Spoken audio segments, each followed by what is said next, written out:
جو ہے پوری باعزت طریقے سے وہاں سے لے گئے اور مدینہ منورہ پہنچا دیا، لیکن مشرکین کو 1-2 سال کے اندر اندر ہی میدان بدر میں بری طرح شکست ہوئی۔ ام لہم الہ غیر اللہ، کیا ان کے علاوہ کوئی اور معبود ہے؟ اللہ کے علاوہ کوئی معبود ہے؟ سبحان اللہ عما یشرکون، پاک ہے اللہ ان باتوں سے جو وہ شریک کرتے ہیں۔ وَإِن يَرَوْا كِسْفًا مِّنَ السَّمَاءِ، اور اگر دیکھتے وہ مشرک کوئی ٹکڑا آسمان سے گرتا ہوا، کہتے بادل ہے گہرا، یعنی اگر ان کو بتایا جاتا کہ دیکھو مشرکو تم شرک میں پڑے ہوئے، آسمان سے کوئی ٹکڑا اللہ نے گرایا اور تمہارے اوپر گرے گا، عذاب کے اندر تم مبتلا ہو کر ہلاک ہو جاؤ گے، بجائے ڈرنے کے کہتے بادل ہے، گہرا بادل ہے جس کی وجہ سے ہمیں تو فائدہ ہوگا، بارش ہوگی، ٹھنڈی ہوائیں چلے گی۔ تو اللہ تعالیٰ نے فرمایا فَذَرْهُمْ، اے پیارے پیغمبر ان کو چھوڑ دیں یہاں تک کہ وہ ملیں اپنے اس دن سے، وہ دن فِيهِ يُصْعَقُونَ جس میں وہ سب لوگ بے ہوش کر دیے جائیں گے۔ قیامت کے دن جب سور پھونکا جائے گا تو سب لوگ بے ہوش کر دیے جائیں گے، ساری مخلوق، اور پھر دوبارہ جب پھونکا جائے گا پھر ہوش میں آئیں گے۔ نبی پاک صلی اللہ علیہ وسلم نے ارشاد فرمایا، بخاری شریف کی روایت ہے، فرمایا کہ جب مجھے ہوش آئے گا تو میں دیکھوں گا کہ موسیٰ علیہ السلام نے اللہ تعالیٰ کے عرش کا پایا پکڑا ہوگا۔ فرمایا مجھے نہیں پتا کہ کیا وہ بے ہوش ہی نہیں ہوئے یا وہ بے ہوش ہوئے تھے مجھ سے پہلے ہوش میں آئے، یہ مجھے نہیں پتا۔ بہرحال مجھے جب ہوش آئی تو میں نے دیکھا تو موسیٰ علیہ السلام نے عرش کا پایا پکڑا ہوا تھا۔ تو فرمایا وہ دن ہوگا جس دن لوگ بے ہوش کر دیے جائیں گے، یوم لا یغنی عنہم کیدہم شیئا ولا ینصرون،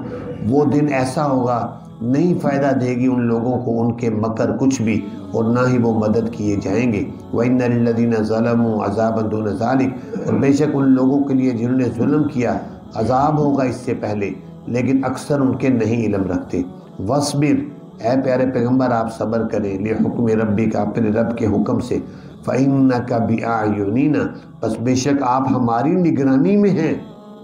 کتنے پیارے لفظ ہیں، اللہ تعالیٰ فرما رہے ہیں فَإِنَّكَ بِأَعْيُنِنَا، اے پیارے پیغمبر آپ ہماری نگرانی میں ہیں، یہ کافر آپ کا کچھ نہیں بگاڑ سکتے، آپ ہماری نگرانی میں ہیں۔ وَسَبِّحْ بِحَمْدِ رَبِّكَ حِينَ تَقُومُ، اور آپ تسبیح کرتے ہیں اپنے رب کی حمد کے ساتھ جس وقت بھی آپ اٹھیں، جس وقت بھی اٹھیں۔ اس کے 2 مطلب ہیں، ایک یہ ہے کہ رات کو سو کر جب اٹھیں اس وقت بھی اللہ کی حمد و ثنا کریں، اور جیسا کہ نبی پاک صلی اللہ علیہ وسلم نے دعا سکھلائی ہے، الحمدللہ الذی احیانا بعد ما اماتنا والیہ النشور، یہ دعا پڑھیں۔ اور ویسے بھی کسی مجلس سے جب اٹھیں پھر بھی تسبیح کریں،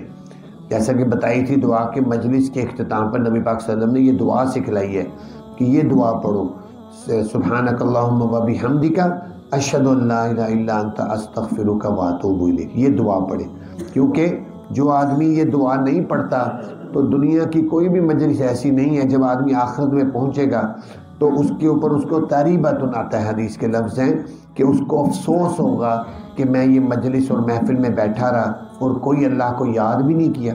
تو اس لیے مجلس کے اختتام کی دعا پڑھ لیں۔ وَمِنَ اللَّيْلِ، اور رات کو بھی اللہ کی تسبیح، فسبح، تسبیح کریں، وَإِدْبَارَ النُّجُومِ، اور ستاروں کے جانے کے وقت، ستاروں کے جانے کا وقت یعنی صبح، جب صبح صادق ہو جاتی ہے تو صبح ہونے کے بعد بھی سورج نکلنے تک، اس دوران بھی اللہ کی تسبیح کرتے رہو، اللہ کو یاد کرتے رہو۔ اس لیے نبی پاک صلی اللہ علیہ وسلم کی عادت مبارک تھی کہ صبح اٹھتے تھے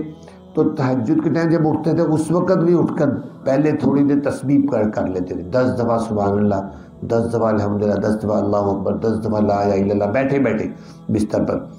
تو اب اور ایک نبی پاک صلی اللہ علیہ وسلم کی سنت یہ بھی ہے کہ اٹھنے کے بعد بستر پر بیٹھے بیٹھے آنکھوں کو مل کر ایک دفعہ منہ پر ہاتھ پھیرنا، یہ سنت ہے۔ تو یہ پھر اس کے بعد پھر 10 دفعہ یہ پڑھیں۔ اب یہ نبی پاک صلی اللہ علیہ وسلم نے تو ہمیں عبادت سکھلائی ہے، لیکن سائنس اور ڈاکٹر تحقیق کر کے آج بتا رہے ہیں کہ اگر آپ اٹھ کر تھوڑی دیر بیٹھے رہیں، آپ کا خون کی روانگی، سرکولیشن دماغ تک جائے گی، تھوڑی دیر بیٹھے رہیں گے، پھر آرام سے اتریں، پھر آرام سے چلیں۔ اب وہ سائنسی تحقیق، لیکن ہمیں نبی پاک صلی اللہ علیہ وسلم نے سنت میں بتا دیا کہ اگر آپ اس طریقے سے بیٹھ کر اٹھیں، آنکھوں کو ملیں، اس کے بعد 10 دفعہ تسبیح پڑھیں، اس کے بعد آرام سے اٹھیں، آپ کی سرکولیشن خود بخود چلتی رہے گی دماغ تک خون کی۔ تو سنت پر عمل کرنے سے ہمیں جسمانی اور دنیاوی سارے فائدے حاصل ہوتے ہیں۔ اللہ تعالی ہم سب کو عمل کرنے کی توفیق عطا فرمائے۔